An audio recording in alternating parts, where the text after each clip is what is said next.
देश भर में गणेश चतुर्थी को लेकर हर्षोल्लास नजर आने लगा है। शनिवार को बड़े ही हर्षोल्लास के साथ गणेश चतुर्थी मनाई जाएगी।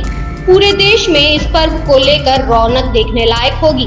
गणेश चतुर्थी को लेकर व्यापक स्तर पर तैयारियां की गई हैं। लखनऊ की गोमती नदी तट पर झूलेलाल वाटिका में बप्पा के आगमन को लेकर विशेष तैयारियां की गई हैं। यहाँ 14,000 वर्ग फुट का भव्य वाटरप्रूफ पंडाल बनाया गया है। इतना ही नहीं, यहाँ आने वाले भक्तों का बीमा भी कराया गया है। बच्चों से लेकर बुजुर्गों तक के लिए तमाम व्यवस्थाएं की गई हैं। मैं श्री गणेश प्राकट्य कमेटी का सदस्य अतुल बंसल। हम लोग यहाँ 19वां श्री गणेश प्राकट्य महोत्सव झूलेलाल वाटिका में मना रहे हैं लखनऊ में। और ये हम लोग ये हमारा 19वां वर्ष है और विगत 18-19 साल से हम ये धूमधाम से मनाते आ रहे हैं। हमारे यहाँ बप्पा का जो स्वरूप है वो सिद्धि विनायक जी का स्वरूप है और ये एक इनका ये हमारे यहाँ मनौतियों के राजा के नाम से ये पूरे जग में प्रसिद्ध है।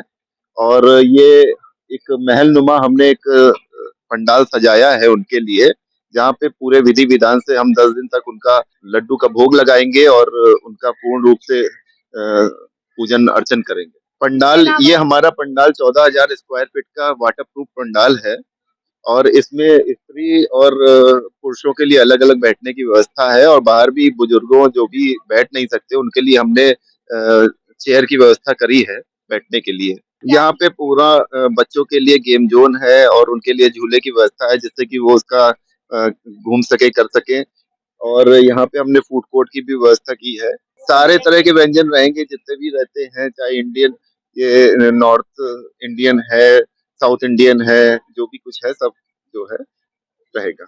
हर रोज जैसे 12 तारीख को हम लोग 56 भोग का आयोजन करते हैं। उस दिन 56 भोग का 56 तरह के व्यंजन जो है बप्पा को भोग लगाए जाते हैं, जिसमें करीब करीब कई लोग उसमें सम्मिलित रहते हैं। और 8 तारीख को हमारे यहाँ गजरे का आयोजन रहेगा।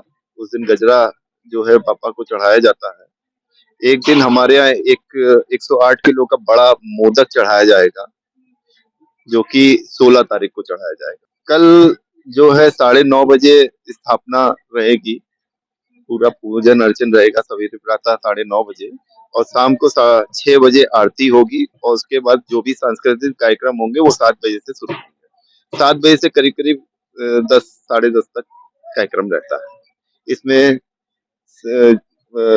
कलकत्ता से आए हुए और भी भारत वर्ष से पूरी जगह से जो भी कलाकार आएंगे वो यहाँ पे मंच पे उसका मंचन करेंगे। इसी तरह यूपी के जिले बरेली, जिसे नाथ नगरी के तौर पर भी जाना जाता है, वहां नाथ नगरी के राजा सेवा समिति ने गणेश उत्सव को लेकर विशाल तैयारियां की हैं।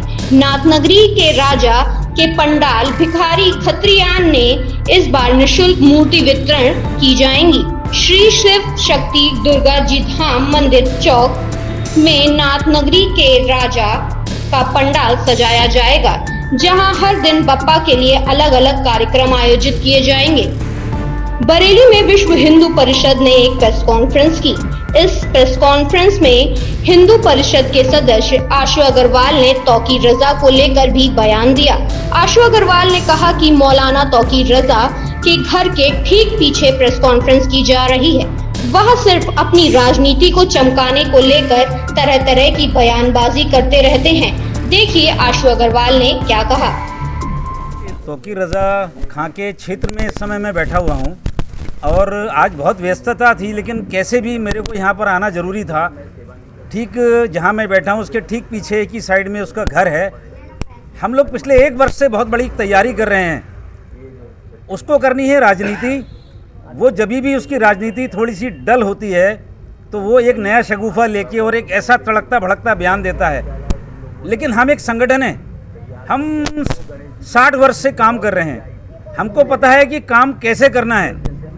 उसको राजनीति चमकानी है तो वो बयान देता है, हमको बयान देने की आवश्यकता नहीं है। अभी हमारा जो काम चल रहा है वो अंदर खाने में बहुत मस्त चल रहा है। और कुछ ही महीने बाकी बचे हैं कि जब उन्हें ज़्यादा कष्ट होने वाला है। देखिए, हमें अभी बहुत सारी चीज़ें समझनी हैं। वो तो केवल एक मोहरा है, उनके पीछे की जो बैकिंग है, जहाँ से फंड्स आ रहे हैं, जहाँ से वो आ रहे हैं, वो सारी चीज़ें ड्रिल हो रही हैं, सारी चीज़ें पटल पे आ रही हैं।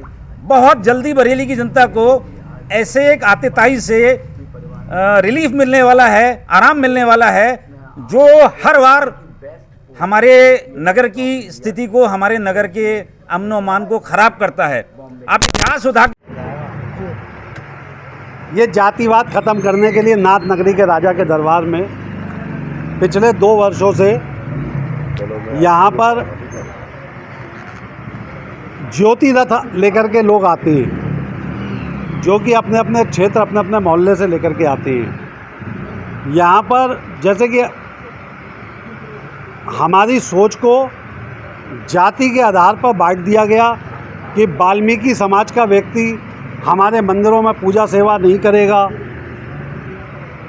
फलाने समाज का व्यक्ति हमारे संघ में पूजा नहीं करेगा। ये हमें बांटने का काम किया। आज तक हमारे पास ऊपर ये सोच थोपी गई। उस चीज़ को ख़त्म करने के लिए यहाँ पर हर मोहल्ले से, बरेली के हर क्षेत्र से, चारों तरफ से ज्योति रथ लोग लेकर के आते हैं। जो कार्यक्रम वाल्मीकि बस्तियों से भी होता है, चौपला बस्ती से भी होता है, ग्यार बस्ती जो होती है वहाँ से भी रथ लेकर के आती हैं। तो यहाँ पर जाति पात का कोई भेद नहीं है, कोई भाव नहीं है। दूसरी बात, गणेश जी का पूजन कोई भी व्यक्ति किसी भी देवी देवता को मानता है, वो हो सकता है कि भोलेनाथ को मानने वाला व्यक्ति माता रानी के दरबार में नहीं जाए, काली देवी को पूजने वाला व्यक्ति भोलेनाथ के दरबार में ना जाए, लेकिन किसी भी देवी और देवता के पूजन करने वाला व्यक्ति गणेश जी का पूजन अवश्य करता है। और यही एक गणेश जी का जो पूजन है, यही हमें सबसे ज़्यादा सशक्त बनाता है। गणेश जी का पूजन सभी लोग करते हैं, इसलिए इस कार्यक्रम को आगे बढ़ावा देना चाहिए। देखिए, इस तरीके के जो धार्मिक आयोजन पिछले 25-30 वर्ष से और बढ़ रहे हैं, इसका एक सबसे फ़ायदा एक जो हो रहा है, चाहे कांवड़ यात्रा हो, चाहे गणेश उत्सव हो, या और तरीके के धार्मिक आयोजन, उससे सारे समाज के, जाति धर्म के लोग उस मोहल्ले के, क्षेत्र के एक साथ जुड़ रहे हैं। तो जो जातिवाद का एक बीज ज़बरदस्ती पिछले कुछ वर्षों से बोया जा रहा था, पिछले 25-30 वर्षों से, MY factor, Muslim Yadav factor, या कुछ और PDI और ये, वो उसमें हम एक कुछ बड़ा काम कर पाएंगे। देखिए, ये लगातार हमारे शास्त्रों में लिखा हुआ है कि भगवान ने कहा है कि यदा यदा ही धर्मस्य ग्लाने भक्त, मैं जब भी धर्म की हानि होगी धरती पर आऊँगा और आपकी रक्षा करूँगा। लेकिन कलयुग के लिए उन्होंने कहा है कि कलयुग में आपको अपनी रक्षा अपने आप करनी पड़ेगी, संगठन बना के करनी पड़ेगी। तो संगठन ना बने हिंदुओं का, इसलिए पिछले साल, 1.5 साल, 2 साल से आप देख रहे होंगे राजनीतिक रूप से सारी बयानबाजी, सारी टिप्पणी केवल एक ही बात की है कि जातिगत समीकरण, जातिगत सर्वे हो, जातिगत वो। ये जो जातियों में बांटने का हिंदुओं को जो प्रकल्प चल रहा है, उसके संदर्भ में ये जो धार्मिक आयोजन है, ये एक शानदार पहल है। मैं फिर से एक बहुत बहुत साधुवाद दूंगा आपको कि एक बड़ा काम आप लोग कर रहे हैं।